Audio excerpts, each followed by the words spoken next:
SBS 뉴스입니다.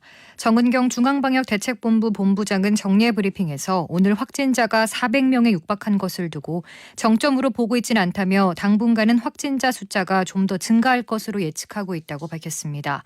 정 본부장은 특히 수도권뿐만이 아니라 전국의 17개 시도에서 모두 환자가 증가하고 있고 전국적인 대유행 위기를 앞두고 있는 엄중하고 심각한 상황이라고 우려했습니다. 이어 거리두기 단계 상향 문제에 대해 유행의 양상과 규모 그리고 확대되는 속도를 계속 모니터링하면서 3단계 적용에 대한 필요성을 매일매일 고민하고 있다고 말했습니다. 중앙방역대책본부는 오늘 낮 12시 기준으로 사랑제일교회와 관련한 확진자가 어제보다 45명 늘면서 모두 841명으로 집계됐다고 밝혔습니다. 서울 499명, 경기 254명, 인천 39명 등 수도권에서만 792명이 확진됐고 비수도권 지역은 49명인 것으로 나타났습니다. 지난 15일 서울 광화문에서 열린 대규모 집회와 관련해서도 확진자가 속출하고 있습니다. 오늘 정오까지 누적 확진자는 136명으로 집계됐습니다. 인천의 육군 상근 예비역 병사 1명이 코로나19 양성 판정을 받았다고 국방부가 오늘 밝혔습니다. 해당 병사 A씨는 최근 집단 감염이 발생한 인천 갈릴리 장로교회를 방문한 모친이 코로나19에 감염됨에 따라 검사를 받은 결과 확진됐습니다. A씨는 부대 내 10여 명과 접촉한 것으로 알려졌습니다. 오늘 오전 10시 기준 국내 코로나19 누적 확진자는 94명이며 이 가운데 15명이 치료를 받고 있습니다.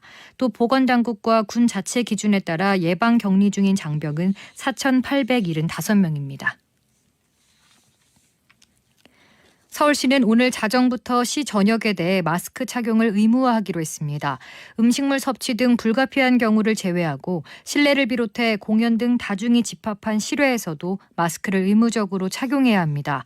또 집합 제한 명령이 내려져 있는 다중이용 시설들에 대해선 원 스트라이크 아웃제를 실시한다고 밝혔습니다. 이에 따라 다중이용 시설들이 한 차례 위반만으로도 곧바로 2주간 집합금지 명령을 받게 돼 사실상 영업이 불가능해집니다.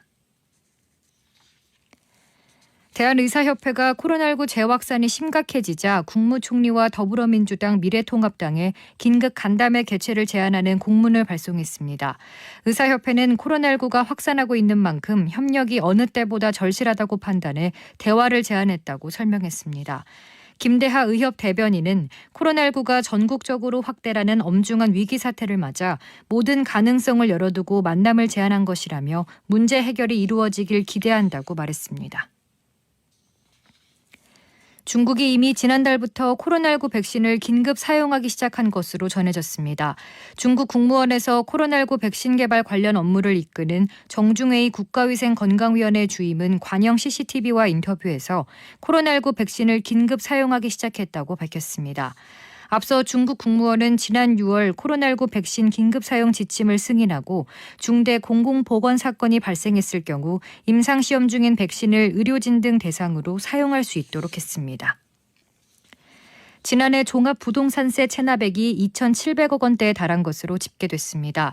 국회 기획재정위원회 소속 더불어민주당 양경숙 의원이 국세청에서 제출받은 종부세 체납 현황 자료에 따르면 지난해 발생한 종부세 체납액은 2,761억 원이었습니다. 오늘 밤은 전국에 구름 많은 가운데 전남과 경남, 제주도에는 소나기가 오는 곳이 있겠습니다. 내일도 전국에 가끔 구름 많은 가운데 중부 내륙 지역을 중심으로 소나기가 내리는 곳이 있겠습니다. 제주도는 오후부터 비가 내리겠습니다.